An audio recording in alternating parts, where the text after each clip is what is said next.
아침에 커피를 살 때 카드를 내고요. 월급을 받을 때는 계좌로 들어오죠. 친구한테 돈을 보낼 때도 스마트폰으로 보냅니다. 이렇게 우리가 사용하는 돈은 화면 속 숫자로 존재하고 있는데요. 그럼 이 숫자는 처음에 어디서 왔을까요? 옛날에는 지금 같은 돈이 없어서 사람들이 직접 물물교환을 해야 됐습니다. 사과랑 도자기를 직접 맞바꾼 건데요. 그런데 물물교환에는 치명적인 단점이 있어요. 양쪽 다 서로의 물건을 원해야만 교환이 가능했던 거죠. 사과를 가진 사람이 생선을 원해도 생선을 가진 사람이 사과가 필요 없으면 교환이 안 되는 겁니다. 게다가 사람이 많아지고 거래가 복잡해질수록 물물교환은 더 불편해졌는데요. 그래서 사람들은 모두가 공통으로 받아줄 수 있는 하나의 약속을 만듭니다. 그게 바로 돈인 거죠. 이 돈을 거쳐서 사과를 옷이나 생선으로 바꿀 수 있게 됐죠. 지금의 돈은 지폐나 모바일 계좌로 존재하는데요. 돈이 가치가 있게 된 건 지폐 종이 자체의 가치가 커서가 아닙니다. 사람들이 돈의 가치를 인정하고 나중에 다시 사용할 수 있기 때문인 거죠. 결국 돈의 본질은 사람들 사이의 신뢰와 약속입니다. 우리는 돈으로 물건을 사고 가격을 비교하고 나중에 쓸 돈을 모아두는데요. 첫 번째 돈의 역할은 교환의 수단입니다. 편의점에서 물을 살 때 돈을 내면 거래가 끝나죠. 두 번째는 돈은 가치의 척도가 된다는 겁니다. 사과의 가격이 1,000원이고 빵의 가격이 3,000원으로 매겨져 있으면 빵이 더 비싼 걸 알 수 있는 거죠. 세 번째는 돈은 가치의 저장 수단이기도 하다는 겁니다. 열심히 일을 해서 월급을 받고 다 쓰지 않고 통장에 모아서 집과 차를 사거나 대학 등록금을 낼 수도 있죠. 여기서 가장 중요한 돈의 역할은 내가 만든 것을 돈으로 바꿔서 다른 사람이 만든 걸 살 수 있다는 건데요. 이 덕분에 우리는 모든 걸 잘할 필요 없이 내가 가장 잘할 수 있는 하나의 일만 해도 괜찮게 된 거죠. 농부는 농사, 목수는 건축, 의사는 진료만 하는 거죠. 이렇게 돈으로 자유롭게 원하는 때의 교환이 가능해지니까 분업이 발전하게 되고 경제 전체의 생산성이 올라가게 됐습니다. 요즘은 현금보다도 카드나 스마트폰을 더 자주 이용하는데요. 카드로 물건을 살 때를 생각해보면요. 내 계좌의 돈이 금융 시스템을 거쳐서 판매자 계좌로 갑니다. 이렇게 돈으로 물건을 사고 요금을 내고 송금도 하고 투자도 할 수 있는데요. 이렇게 우리가 자유롭게 쓰고 있는 돈은 어디서 만들까요? 우리나라의 중앙은행은 한국은행이죠. 한국은행과 시중의 여러 은행들이 함께 지금의 금융 시스템을 이루고 있습니다. 한국은행은 우리가 사용하는 현금인 지폐와 동전을 발행하고요. 시중은행은 우리의 생활에 더 밀접한 서비스를 제공하고 있습니다. 그런데 한국은행이 현금만 만드는 게 아니에요. 시중은행들은 한국은행 계좌를 가지고 있습니다. 우리가 은행 계좌를 가지고 있는 것처럼요. 그 계좌에 들어있는 돈을 준비금이라고 부르는데요. 한국은행이 이러한 시중은행의 준비금도 만들어줍니다. 시중은행이 가지고 있는 채권을 한국은행이 사면 한국은행에 돈을 주는 것이 아니라 시중은행의 한국은행 계좌 잔액을 늘려줍니다. 이런 방식으로 준비금을 새로 만들게 되는 거죠. 시중은행은 이 늘어난 준비금으로 사람들에게 더 많은 대출을 해줄 수 있게 됩니다. 우리 생활에 더 가까운 은행은 시중은행인데요. 저축을 하고 카드로 결제하고 송금하고 필요할 때는 대출을 받죠. 바로 이 대출 과정에서도 또 새로운 돈이 만들어집니다. 대출이 실행되는 순간 계좌에 새로운 예금이 생기는 거죠.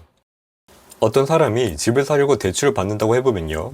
은행이 여러 심사를 거쳐 대출을 해주면 대출받는 사람이 쓸 수 있는 돈이 1억 원이 생겨요. 경제 전체에서 보면 시중의 돈이 1억 원 늘어난 거죠. 이 돈을 집을 파는 사람한테 보내면 집주인 계좌에 1억 원이 들어오고 거래가 끝납니다. 이렇게 대출을 통해 경제에 새로운 돈이 생기는 거죠. 그래서 대출이 예금을 만든다고 말합니다. 물론 이러한 예금이 공짜로 생기는 건 아니죠. 대출은 결국 갚아야 할 돈이니까요. 부채를 상환할 의무가 함께 생깁니다. 그리고 대출은 원하는 만큼 무한히 받을 수 있지는 않은데요. 은행은 대출자의 소득과 신용, 담보를 함께 봅니다. 은행도 금리와 자기 자본의 영향을 받아 대출을 조절합니다. 대출로 새로 생긴 돈이 집을 판 사람한테 가고 그 돈으로 다른 물건을 사거나 저축을 하고 투자를 하면서 경제 전체에 퍼지게 됩니다. 그러면 이렇게 경제 안에 돈이 많아지면 모두가 부자가 될 수 있지 않을까 생각이 드는데요. 현실은 그렇지가 않습니다. 경제 안에 돈이 늘어나는 것과 실제로 부가 늘어나는 게 같은 일이 아니에요. 우리가 살 수 있는 상품과 서비스는 그대로인데 돈만 늘어나면 상품 가격만 오릅니다. 실제로 부가 늘어나려면 기업이 더 효율적으로 생산하고 새로운 기술을 개발하거나 더 좋은 상품을 만들어야 합니다. 치매나 암 같은 병을 치료하거나 산업의 생산성을 높일 수도 있고요.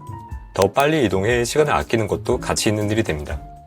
결국 돈 자체는 부가 아닙니다. 돈은 사람이 생산하는 여러 가치들을 비교하고 교환해서 필요한 곳으로 이동시키는 도구인 거죠. 실제 부는 사람과 기업이 만들어낸 가치입니다. 이런 이해가 투자에도 도움이 되는데요. 기업을 바라볼 때 주가 차트만 보는 것이 아니라 그 기업이 실제로 어떤 가치를 만드는지를 보는 거죠. 투자는 내 돈을 여러 자산으로 바꾸는 일입니다. 주식을 사면 기업의 주주가 되고요. 채권을 사면 돈을 빌려주고 이자를 받을 권리가 생기고요. 리츠로 부동산 임대 수익을 받을 수 있고 ETF로 여러 기업이나 자산을 나눠서 투자할 수 있죠. 투자에서 중요한 것 중 하나가 자산의 가격과 가치가 다르다는 것을 이해하는 건데요. 만약 어떤 기업의 주가가 하루에 10% 빠졌다고 해서 그 기업의 공장이나 기술 고객이 하루 만에 10%가 사라진 건 아니잖아요.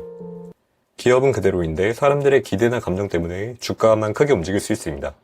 단지 이런 주가 움직임 때문에 사람들이 웃고 울게 되는 거죠. 그래서 장기 투자자는 주가만 보는 것이 아니라 이 기업이 사람들의 어떤 문제를 해결하는지, 앞으로도 고객에게 좋은 상품과 서비스를 제공할 수 있는지, 그리고 실제로 돈을 잘 버는지를 봅니다. 오래도록 투자하려면 내가 곧 사용할 돈이랑 오래 묶여도 괜찮은 돈을 분리해야 하는데요. 당장의 생활금과 공과금으로 쓸 돈을 빼두고 여유자금으로 투자를 하는 거죠. 이렇게 투자는 내 돈을 기업의 미래의 생산으로 보내는 일이 됩니다. 금고 안의 현금이나 내 계좌 속돈은 일하는 자산이 아닌데요. 기업은 일하는 자산이죠. 일해서 번 돈으로 공장을 짓고 장비도 사고 기술을 개발하고 여러 직원을 고용합니다. 기업은 그렇게 번 이익을 재투자하면서 더 좋은 상품을 만들어 사업을 확장해 나가는데요. 기존 사업에서 번 돈으로 새로운 사업을 만드는 거죠. 사업이 생겨나고 사업은 2배, 4배, 8배로 복리로 성장합니다. 물론 기업이 이렇게 순탄하게만 성장하지는 않죠. 경쟁에 밀릴 수도 있고 새로운 사업에 실패할 수도 있습니다. 그래서 장기 투자는 좋은 기업을 골라야 되는데요. 오래도록 성장할 수 있는 기업을 선별해야 됩니다. 마치 씨앗이 자라 나무가 돼서 열매를 맺는 것처럼 기업도 오랜 기간 사업을 확장하며 성장하는데 시간이 필요하죠. 그래서 장기 투자는 오늘의 내 돈을 생산적인 자산으로 바꾸고 시간이 그 돈을 더 큰 가치로 만들어줄 때까지 기다리는 일입니다. 다음 시간에는 부를 만드는 주인공인 기업은 왜 존재하고 어떤 문제를 해결하며 어떻게 성장하는지 다뤄보겠습니다. 지금까지 웰소피아였습니다.